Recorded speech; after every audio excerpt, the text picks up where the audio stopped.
Welcome to Expedition Self on Om Times Radio with lifelong learner, entrepreneur, and creator of the worlds of Expedition Self, Sam Parado.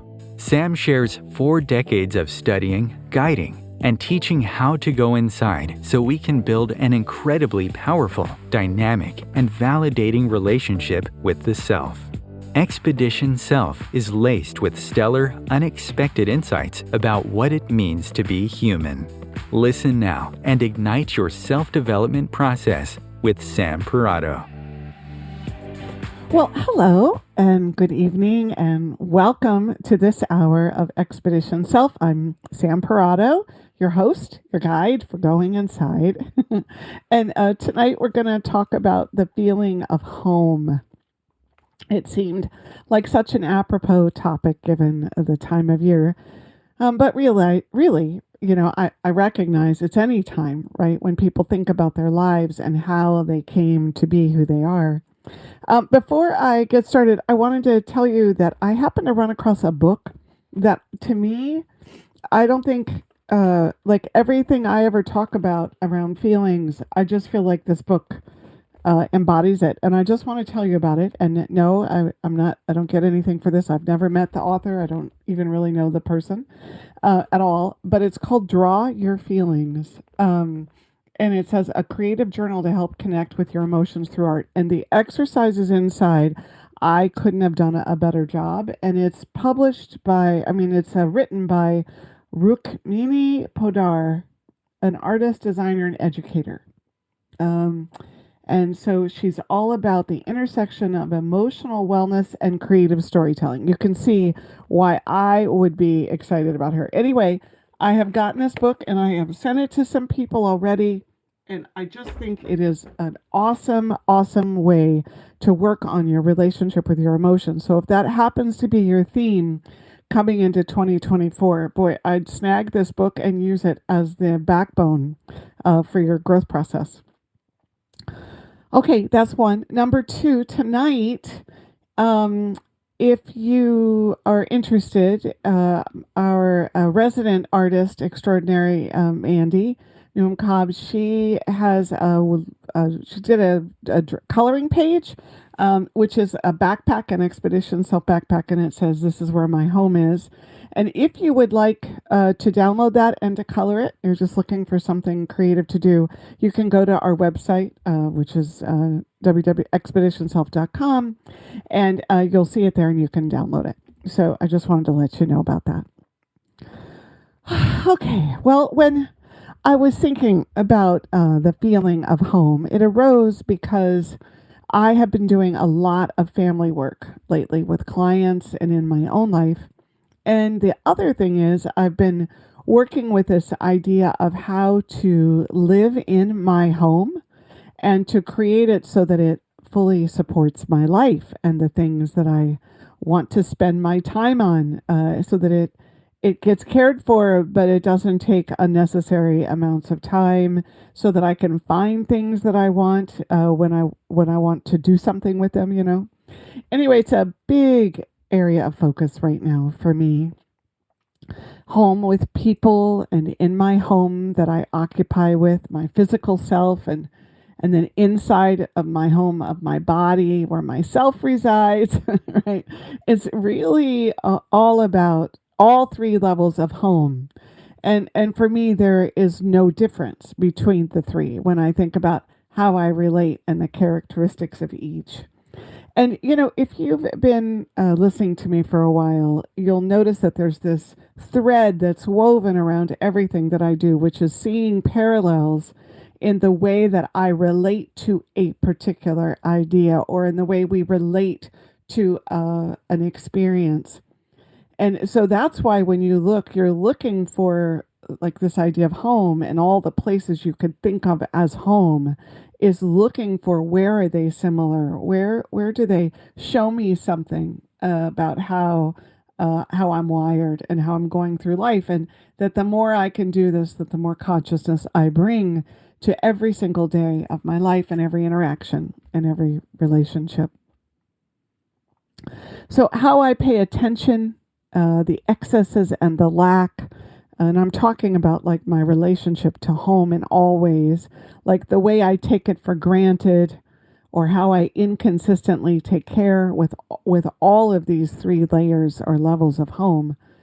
So I just wanted you to know that tonight's show is largely coming out of my own cycles, my own growth, my own transformation, and a lot of the shows certainly are. They come from some interaction I had during the week, and some hit closer to home. This one, you catch that play on words. This one hits close to home. So this is important as we move around the calendar each year, that you recognize what cycle you're in. What is going through some kind of a metamorphosis and changing sense of how you see the world, and what are you personally focusing on, and what would you need to support a richer, more fulfilling life. Um, how do your relationship needs need to go to the how do your actual relationships like need to go to the next level, and what truths need to find their way across your lips and into someone else's ears, like what sharing is really needed to take all of your world into a more intimate, straight, honest, unfiltered level, right?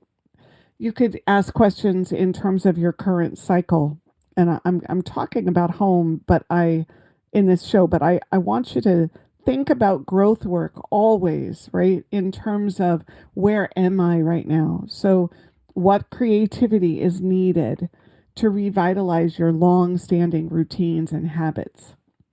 Right? It's so important to ponder this for yourself because it keeps you rooted in knowing that you are the source of your life and that you are setting the tone and tenor of it, and that you're that musician bringing the melody, right? Melody to someone's ears, to your own ears. So if you don't spend time noticing where you are and what's coming up for you and where you are in the cycle of your own life, well, then who will? Okay, so we're going to dive into the feeling of home. I'd love to have you call in at 202-570-7057. My show is live tonight at 8 p.m. Eastern Standard Time on most Tuesday nights. So if you haven't marked your calendar yet, this is a super good time to do it. Also, if you're listening to this show when it's not live, I'd super appreciate it if you would hit the like button. So I know you're there and that someone's listening and that they're liking it, you know. All right, deep breath. Here we go. So, well, let's start out with you thinking about your home from the time you were born. How many were there? What did you love about your home? What didn't you love? Did it feel secure? And was it a place where you felt attached to the people who resided in it? The actual home we live in as children is one where I think we want to assume that security and attachment and belonging are possible. Alas, I don't think it's wholly true for everyone, maybe even many. So I'd like to do a walkthrough of the home space through this lens. If you lived in more than one home growing up, for tonight's conversation, um, you know, choose one to use as a reference point. All right, so that you have it in your mind's eye. All right, so you're going to picture whatever age you are around this home, and then I want you to walk around the outside of it. What do you see? And what does it conjure in your memory? Now you're walking around the outside, does it feel sturdy and beautiful and welcoming? Or what are the details that stand out in your mind's eye as you take step by step perusing the external the exterior of your home. So I have chosen a house that I lived in from age 11 to 14 for this. And the outside was the color of dirt. And of course, we lived in Arizona, so there was a lot of dirt, right? But what made it special for me was that it sat on a hill over a motel, kind of on a cliff, and I could see the river off in the distance through this window in the center that was probably, I want to say, 4 foot by 4 foot, right? It was this window, and it was a half trailer and half like an added build on, right? And the trailer that was the core of this house was a 12 foot by 60 foot trailer, right? So we're not talking big here, right? And then in addition to this house, right, that basically was at some level 12 by 60, so it was 24 by 70 about, I guess, if you looked, maybe 60. Then over to the left, there was a 10 by 18 foot shed that was built that sat on the corner of the cliff about 30 feet from the house. And I just have to say that the outdoor space of this particular abode felt like a castle to me because it had space. It sat on the top of the hill of a trailer park. But the land, it gave me all this room to feel like I had room, right? And there was this really cool mountain that was over to the left, right, about 70 feet from the house, where I could slide down this mountain off the back corner, and I could get down to the main road in 10 minutes or less, which was this great adventure every day when I got myself to the bus at school. To get to myself to school, I have to slide down the mountain. It was very steep, and then I'd have to get to the bus stop. So the land that supported this house, it felt very solid. And the reason I'm sharing all of this is because I'd like you, I shouldn't be so quite demanding, but I'd like you to think of the home we're talking about as a structure for your support, for your outreach, for your expansion. And for like what it provided for you in terms of your sense of self, right? How did it stack up? So for me, this particular home was the most solid and strong home space that I ever lived in. Perhaps until my home now, actually. The feel of it gave me a sense of security. And when I was on the outside of the house, not so much inside all the time, but it gave me a sense of serenity too, right? Because I felt like I had my feet on the ground and I could see in all directions. So this is something I want to invite you to ponder. The security, the stability, the protection, the sense of foundation. And when you walk into the front door and you begin to walk through your home, what shows up next, because for me, once I get to the front door and I notice the stability, right, that my sense of home provides, it very quickly moves into how much comfort I felt and what made me feel emotionally connected to it. How much comfort and what made me feel emotionally connected to it. So, you've got this outside of the home, right? The idea that it stands for something, that you register. Remember, we are such multi-dimensional beings. We're taking in information all the time. Most of what goes on for us is not conscious, right? So you've got this outside sense, and then you have the sense of when you open that door, click, right? And it slides open. So in my case, there is a whole thing when I think about comfort and what made me feel connected to it. There's this whole thing about the furniture that was there or the color on the walls. and the size of the rooms, because I have a thing about having space, right? And the way those rooms flowed from one to the other. The key word here is comfort. You can think of cozy, enclosed, sheltered, intimate, open. What do you notice? What do you notice? For some people, a big room is the opposite of cozy. For other people, a big room is a sense of being able to breathe, right? This idea of inhale and exhale, and there's room for that. For many of us, I don't think we're all that conscious of how this affects us. What brings out our sense of aliveness and enjoy and ease inside of buildings and structures. And so I think maybe we might have missed something about being in this home that right now you can actually think about and ponder. And so when you talk about comfort and restful, you could think about how clean it is, how many knickknacks are around, right? And how much it gets dusted and how it's cared for. And these are all the qualities about being inside a home that at some level affect us unconsciously. Now, maybe you notice them regularly, maybe you notice them growing up, but they are something that when we think of the feeling of home, they have something to do with it.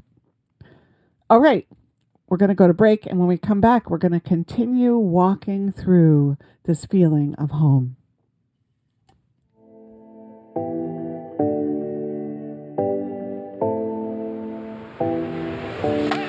The best of the holistic, spiritual, and conscious world.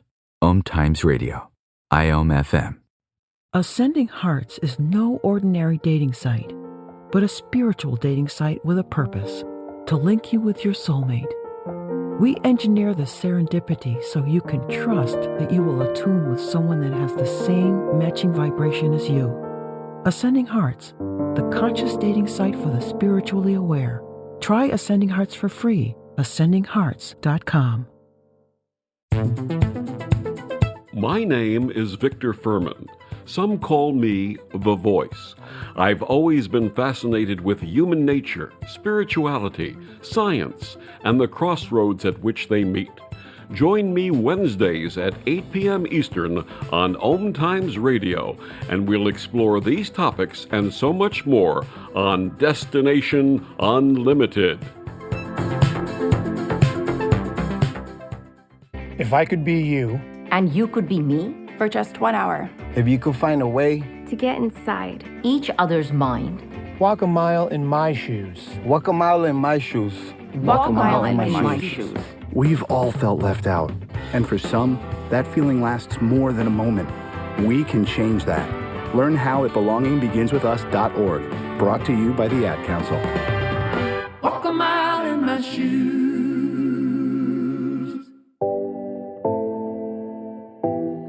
All right, we are back, and I'm Sam Parado. I'm your hosting guide for this evening's conversation about the feeling of home. So, I was once at a workshop, and the prompt for this writing exercise was, "A dinner at my house was." And I have to tell you that I blew my own mind when I sat down to actually write about dinner at my house, which was a most unpleasant experience. So while we're talking about this particular house, dinner at this house was really not fun. And so this brings us to the next part of a home, which has to do with the food and how we take in love in the space and what the food felt like to us. How was it served? How did people create it? Like, what was the experience around, causing it to be served or eaten every day? How available was it? What were the constraints?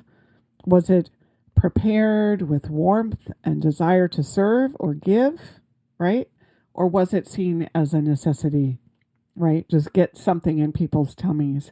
Like, did it truly warm your stomach, or was it simply sustenance to keep motoring through the day? When you think about it, I last week, I don't know what I was doing, but I guess it was because it was Thanksgiving, and I thought about how often we watch people eat. Like eating becomes so important. It's such a central part of our lives. When you connect it to home, it's like, wow, it's the way in which we feel sustained. And this is important in your own growth work because it's important to think about how did that go for you, right? What were the special details that have something to do with how you relate to food now, right? Because the more we understand where we started and how it evolved, the more we have an opportunity to have new freedom, right? New choices, new things you can do with it. So I guess what I'm inviting you to think about are all of the little things that have coalesced to describe and distinguish your feelings around security and comfort as it relates to being at home. Because part of going inside is always to give yourself the time to notice the tiny details, like to paint that picture more vividly in your mind and to open yourself to the unconscious bringing you new information, right? I take the case that your unconscious wants to make every day a new discovery about you to you. So right now, I'd like you to notice 10 details in the space of your home, the one that you created for tonight's conversation, as you look around. What stands out, right? So for me, it's this big window that overlooked the cliff and felt like it was my personal looking glass onto the world. The narrowness of a hallway, the dark part of a living room, and the way the curtains were always drawn to keep it cool. The kitchen was small and old, but it was always clean, so clean. And there was a big room where I could move about that had no furniture in it. And it made me feel like I had my own dance studio. Now, the furniture wasn't so inviting. So I remember that I would lay or sit on the floor a lot. And I notice this in my life now. I have this huge need for a very comfortable chair or a couch to sit in that's always welcoming me towards it. So you try. Notice details. Maybe it's the bowl of fruit that always sat on the counter, empty or full. Really take the moment and notice the details about this home, your home. And what do you see? You certainly could call and tell me and share it with me if you wanted to. Anyway, when you sink into memories like this, you are settling ever so deeper and deeper into you. It doesn't matter that it's in the past. It matters that it happened in your life. And it was and is a place where you dwell. And it shaped how you relate to security and comfort. Because we're talking about a whole lot of unconscious material that's been marked by the hours and the days you entered and lived and exited and came back. And it's shaped you. So do you know that your need for security and comfort has everything to do with how much risk you'll take to go after what you want? So when I'm working with someone and stretching towards a new future, the most important thing we can do is go back and see what happened with their security and comfort throughout their whole life. Like where did it get locked in and what messages did they perceive and what beliefs came out of that? So this feeling of home, it has everything to do with understanding what keeps you potentially stuck or what keeps you from wanting to venture out of that comfort place, out of the place, right, where you feel enclosed. Another cool exercise is to actually do this for every home you ever lived inside of. You could even, if you're one of those people that likes to make a grid, you can make a grid with all the things you're going to notice, about it, like the food or how safe or secure or, whether it was clean. You could make a grid and go through every home and see what experiences rise to the top and how one house folded into the next one and what you made that mean in your life and what you held onto because of it. I think a lot about when we move from one house to another, and there is a little mini trauma, I think, that happens inside of that. And I think we never stop to really look and see what that's all about. Over Thanksgiving, my son, we were talking about just 10 facts from our life. And he said, what I remember is when we used to go and say goodbye to the school year, and visit and reminisce so that we could, close it out. And then we would go say hello to the new one. And I feel like that same need is there for homes in terms of how we move from one to the other. We take ourselves for granted. We are a little bit flip with things, and we don't realize the depth of how we experience them. All right. So, beyond the focus on security and comfort, homes are such a source, right? They're sensory feasts and libraries that smell of old books and of knickknacks and photos of someone's favorite art, or of the food in the pantry, the old cans of your favorite baked beans, or jars of vodka sauce from your most special Italian market around the corner, and robes, too many robes on the hook in the bathroom, right? There's a familiarity about them that is the reassurance that we were once here, that some part of us resided and still resides there, and we know what to expect, whether we like it or we don't like it, whether it feels like too much or too little. The familiarity provides us with this sense of security, right? And the memories, right? If they're good ones or they're bad ones, we still associate them with the idea of home.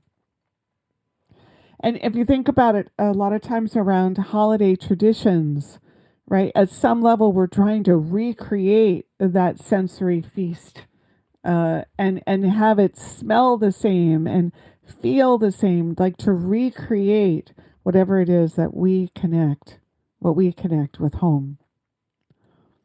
And so this brings me to the next layer of the feeling of home, which are the emotional experiences.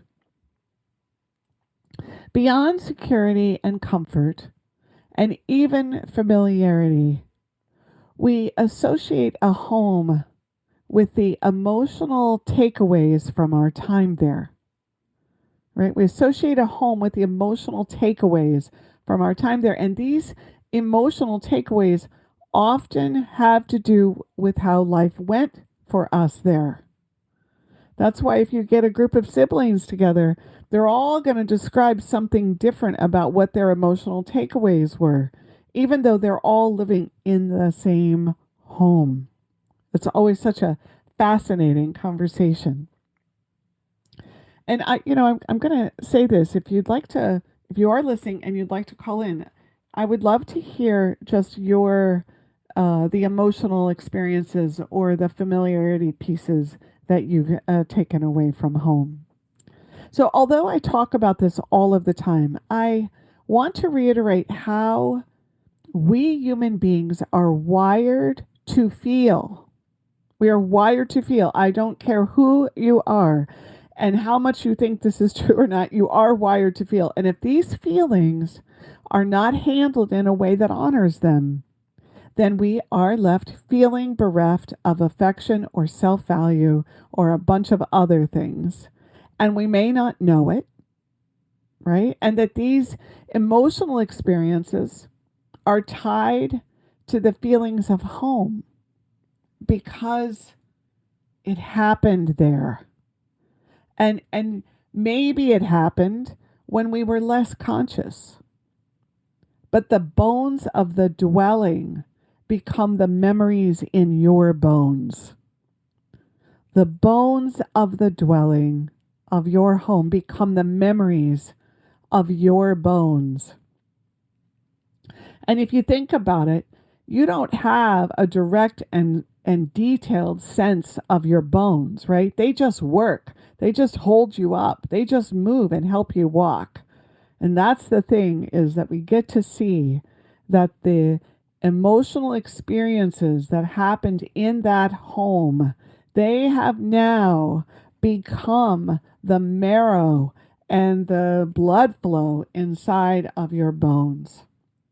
So if you want to engage in growth work in a very intentional way, well, go visit a home that you associate with emotional stuff that you didn't like or you didn't feel good about.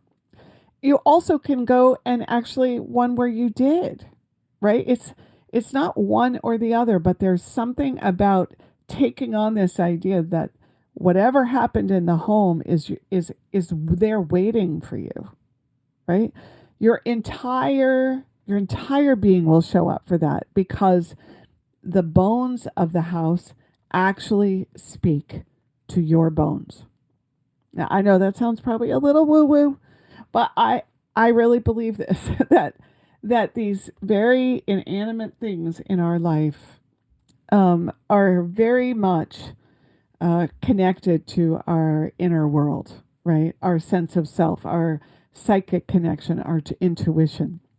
So yeah, I think that your entire being shows up, right? Because the bones of the house speak to your bones. And we're always looking for ways to stir up more information about the self, right? Because the more information we have about ourselves, the more we can be conscious in the world and not be a reaction, right? That's the big win with consciousness, right? Is to not be a reaction. So, all right, here's a little non sequitur here. In one of my meditations years ago, I showed up to this meadow and it's a sloping meadow, right? Not a flat one, where I had created a garden that was down the side of the mountain, which is funny as I tell you about my side of the mountain experience with my house, because it's actually got a similar, grade, right? And so it was growing sunflowers there, and it weaved around, and I had little stepping stones in my meditation. And the next thing I knew, I felt like I was being pushed beneath the ground, and all I could hear were these words: get to the bones of it, get to the bones of it.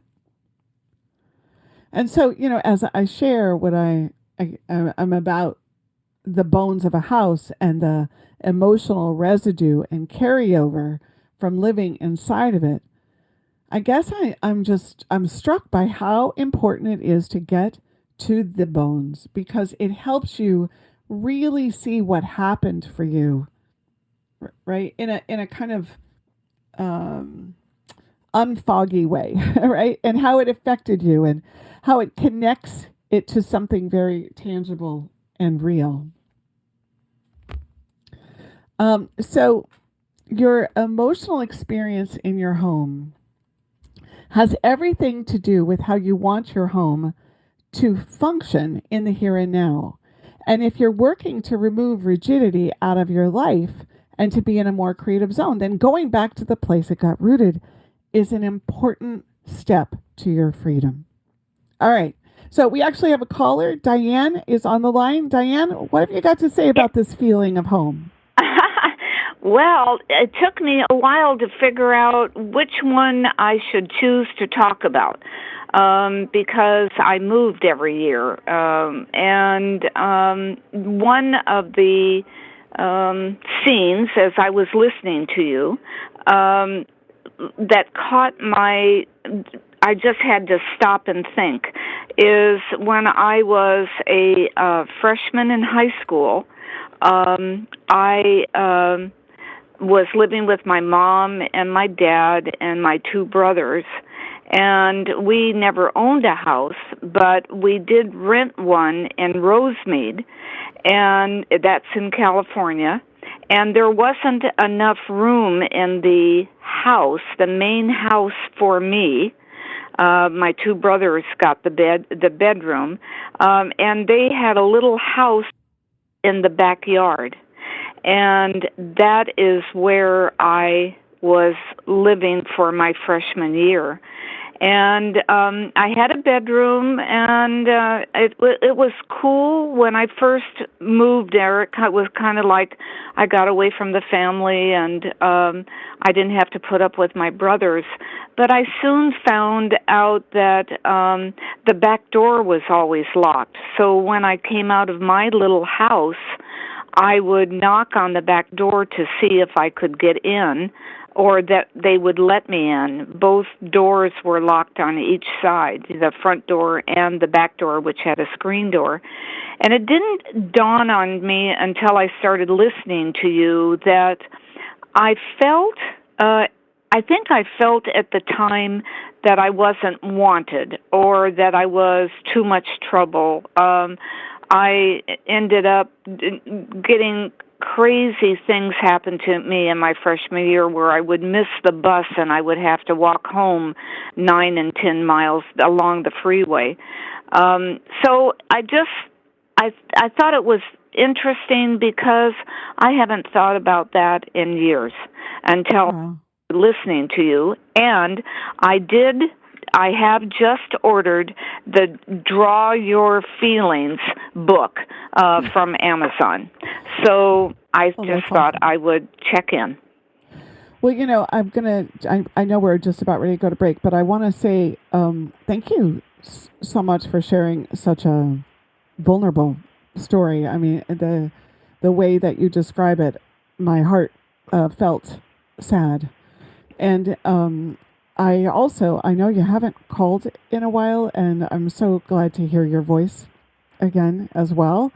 Well, and thank you. The thing about what you've described, it's going to fold right into the next layer of home that I'm going to be talking about after break. When you talk about you feel like those doors were locked to you. So you have really helped our conversation as well, accidentally, because, it always is better when when all of us get to hear each person's story from their own perspective. Well, so it was quite a surprise.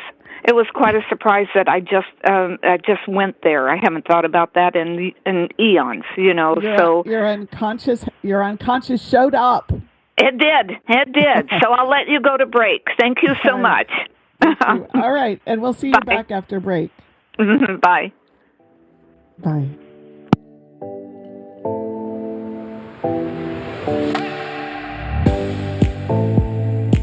The best of holistic, spiritual, and conscious world. Om Times Radio. IOM FM. Host your show on IOM FM, the radio network of Om Times Media, one of the more recognized brand names in the conscious community, and is backed by the extensive marketing reach of Om Times. Hosting a show on IOM FM immediately connects you with our extensive, dedicated community. Hello, I'm Sandy Sedgbeer, host of Om Times Magazine's flagship radio show, What is Going On. My passion is sifting through information, research, and innovations from new thought teachers, speakers, and researchers pushing back the boundaries of what we know about life, energy, metaphysics, and the universe. I love shifting perceptions about who we are, why we're here, and how quickly impossible becomes normal when we open our minds, expand our awareness, and accept that the only limits that exist are those we place upon ourselves. So if you're the kind of forward-thinking, eager investigator of what lies beyond the current reality that most perceive, why not make a date to come play with me in the field of possibilities at 4 p.m. Pacific Time, 7 p.m. Eastern Time every Thursday, and together we can discover what's really going on.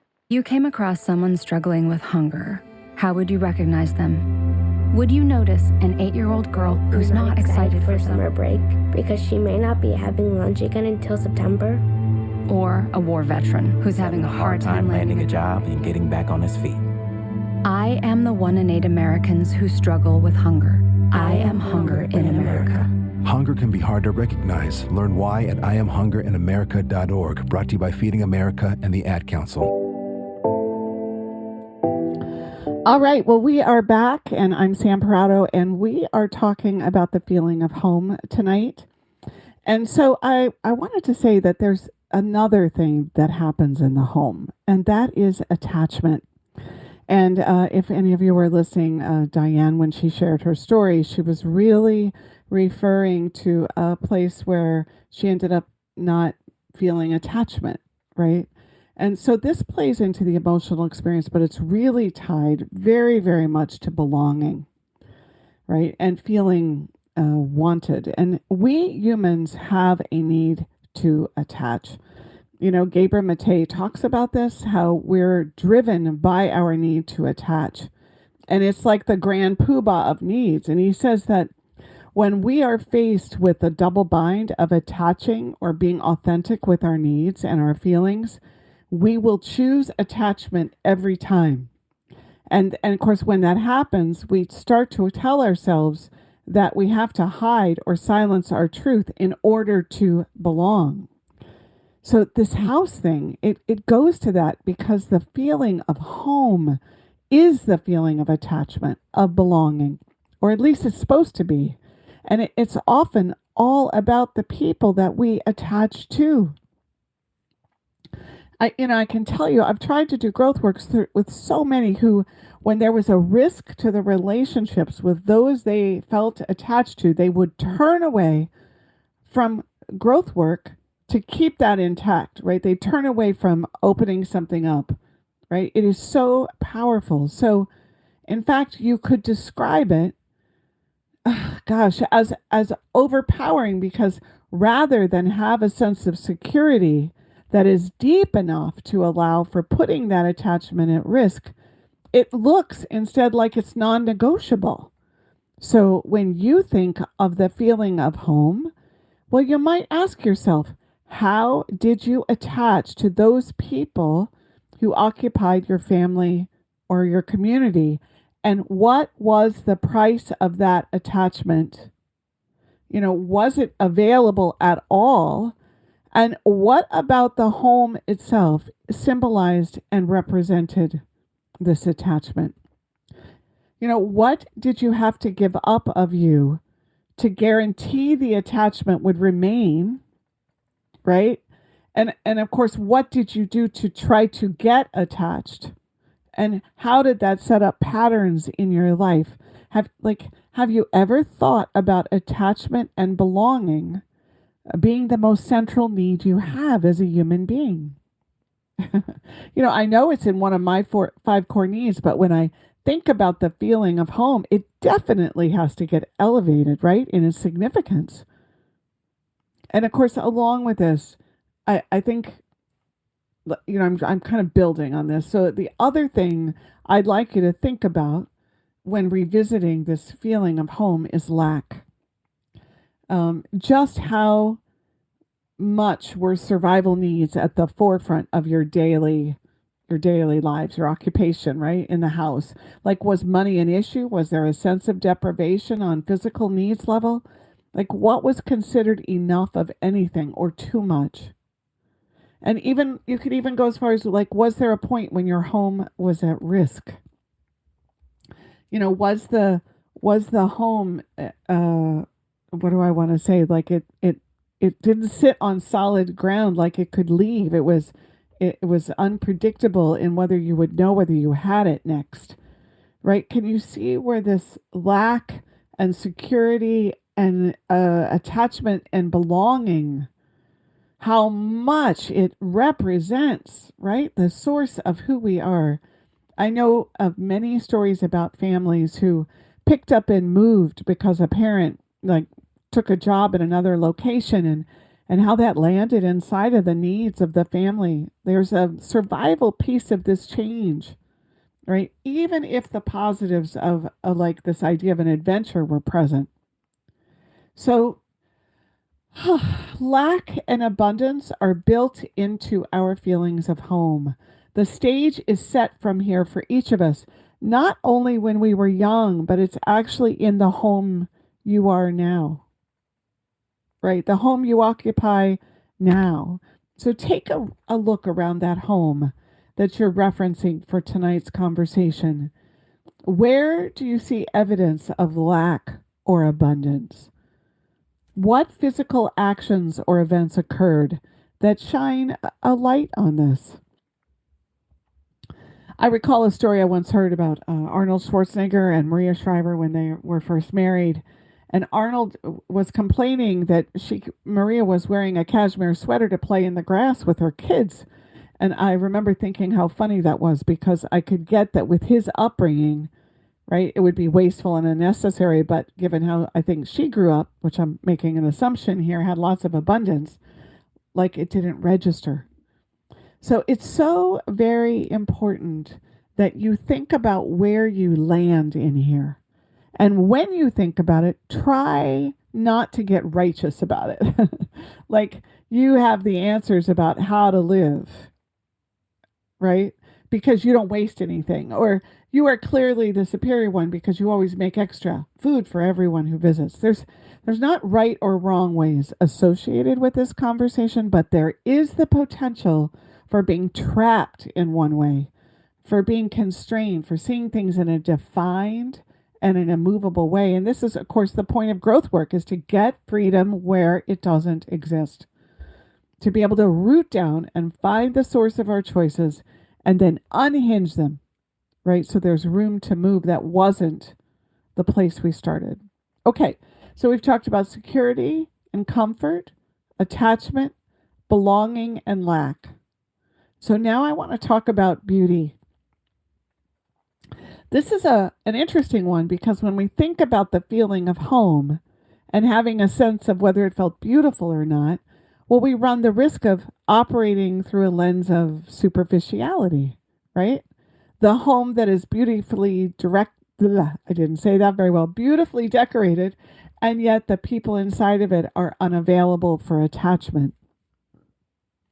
The recognition of what beauty is, sometimes inside of a home, there's an overemphasis on looking good. And then all other forms are beauty, all other forms of beauty, right? And I'll throw art in here, are seen as not fitting with the ideal. So if we're going to talk about beauty in the feeling of home, we also probably will talk about idealism and judgment. And so I'm saying that your home, it tells us all about these things. It's written inside of every scene, by the dishes in the cupboards, the bedspreads. Thanks to Diane, I'll say the locked doors, the carpeting, the art on the walls, the key holders, the holiday decorations. There is a great and meaningful and likely emotionally compelling story about you that's embedded in the conversation of your home. And what makes it interesting is when you start folding one detail into another. I'm thinking about that Miranda Lambert song, the phrase in it that this ain't my mother's broken heart. And basically she's saying, I'm not going to keep up pretenses to look like everything is okay with me when it isn't. I think the lyrics are super brilliant, and it fits what we're talking about, right? Is a beautiful home, a sense of belonging that comes from being connected to her mother, because she's really making the lyrics about her mother, right? And then there's this cost to her authenticity, and maybe a secure home that doesn't meet her emotional needs, right? And yet here she is having a broken heart and feeling unsupported. See, you see, the feeling of home is first and foremost one of familiarity. And this gives us this sense of security. And so when you throw in 1,000 days or 1,000 moments when we utilize the home and we interacted within the home and we relied on the home to find sanctuary from the world and all that it demands of us, it's a most important thing. And then there's the other part. All that happens in that home that does work for us, all that we leave behind and never actually work through from the time spent in that home, and all the ways we go forward having no idea the patterns that God set up when we lived in that home. There is so much here, and it can all be accessed by just literally spending time thinking about and feeling inside of this idea of home. Well, we can't leave the conversation without bringing it into the body, right? Our physical home where the self resides. It would be incomplete, right? And what I want to say is that all of those nuances and indicators and qualities that you might see in the physical home where you live, right, are probably evident in how you treat your body and how you listen to your body and how you relate to the role your body plays in your life. Right? If we look at my life, one of the biggest factors that plays a role for me is my inconsistency in maintaining attention to anything. And growing up, I moved every year of my life, and I had family members coming and going all the time. So my attachment to knowing that I could count on anything and be secure in it was bumpy. And so I deal with my body that same way. I do this kind of spurt and sprint kind of attention to it, right? Anything that's mundane or routine, right? You do from one day to the next. The next thing I know, I will do it, and then it's gone and forgotten, and I'm off to taking my body for granted, expecting it to show up and perform without really caring about what it needed along the way. I don't know. I guess I just want you to think about this question. Do you take care of your body like you take care of your home? Does your body provide you with the same security and comfort that your home does? And are you attached to your physical well-being? And if so, what does it look like in your daily routine? And what would feel different if you saw your body the same way you think about your home? And of course, another question might be, how do you take care of your home that you live in? What have you ignored and hidden? And how have you taken the people in your home for granted, not recognizing the importance of being attached and belonging and creating emotional openings for them? See, this idea of home isn't just important to you. It's important to everyone who's in it. And so I would leave you with this layer of thinking that every single day you are occupying your home with the people you share it with. And with all that makes it home, the eating together, the sharing the bathroom, the debate around the TV remote, how do you look for the true threads that matter most to each person's foundation in life?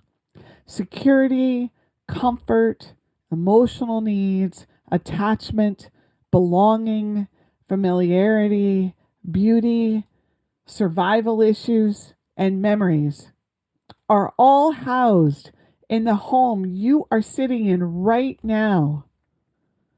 But it comes also to play when you think about the people who make it real and who live in it. That's you and your partner and maybe your kids or maybe your parents or maybe your friends. And so from this conversation tonight, I guess what I hope you leave with is this idea that your home is everything, and there has been much of who you are that's been brought up in it, that's been birthed in it, that has been shaped in it, and that you have an opportunity now to actually think about that home, think about the home of your body, and think about the home you live in, and bring it to your own growth work and utilize it to understand some of the patterns of your life. And last three questions, or like three ideas, would be, how much has been left undone and untalked about and not worked through in your home? And how often do you notice that you just work around the things you don't want to deal with? You just leave that corner untouched. And how does your home offer you sanctuary, but also how does it give you a way to avoid life? And so I want to say thank you so much for being with me in this conversation this evening. You know, it felt like a delicate one and a soft one and a gentle one, and at the same time deep. And so I hope that you found it helpful to yourself and that you have a wonderful week, staying connected to you, keeping the flashlight on yourself, and opening up your unconscious self. And that's the end.